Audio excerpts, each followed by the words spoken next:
Hello बच्चों, let us read the given question. Select the correct pair of viral diseases. खाली आपल्याला diseases दिले आहेत, त्यापैकी आपल्याला व्हायरल डिसीजचा करेक्ट पेअर शोधायचा आहे. तर पहिलं दिलं आहे ॲस्केरियासिस अँड फायलेरियासिस. तर ॲस्केरियासिस जो आहे हा आहे आणि फायलेरियासिस दोन्हीसुद्धा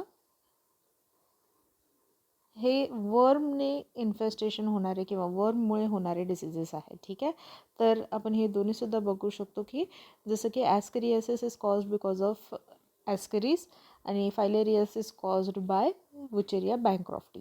तर हे दोन्हीही वर्म आहेत. सो वर्म इन्फेक्शनचं हे कॉम्बो आहे. सो हे रॉंग आहे. दुसरं दिलं आहे अक्यूट कोरायझा अँड एड्स. तर ह्यापैकी जर आपण बघितलं तर acute coryza is a viral infection which is seen into poultry.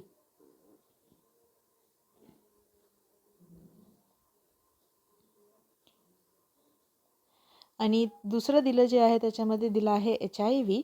HIV is human immuno deficiency virus आणि हा कॉज करतो एड्स इंटू ह्युमन्स. ठीक आहे, सो हेन्स करेक्ट कॉम्बिनेशन आहे इथे हे वाला, that is acute coryza which is viral and AIDS which is also viral. So correct answer is option B.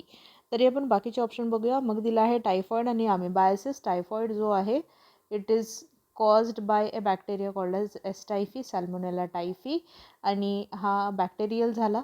ठीक आहे, आणि दुसरा जो आहे that is amoebiasis is caused by entamoeba histolytica, जे की आहे एक प्रोटोझोआ. ठीक आहे, सो अमिबायसिस इज प्रोटोझोअल. ठीक आहे, आणि मग नंतर दिला आहे आपल्याला इथे न्यूमोनिया आणि malaria. Pneumonia can be caused by viruses but it is not always because of viruses. आणि मलेरिया एक प्रोटोझोअन डिसीज आहे कारण की याचा पॅरासाईट जो आहे तो आहे प्लाझ्मोडियम.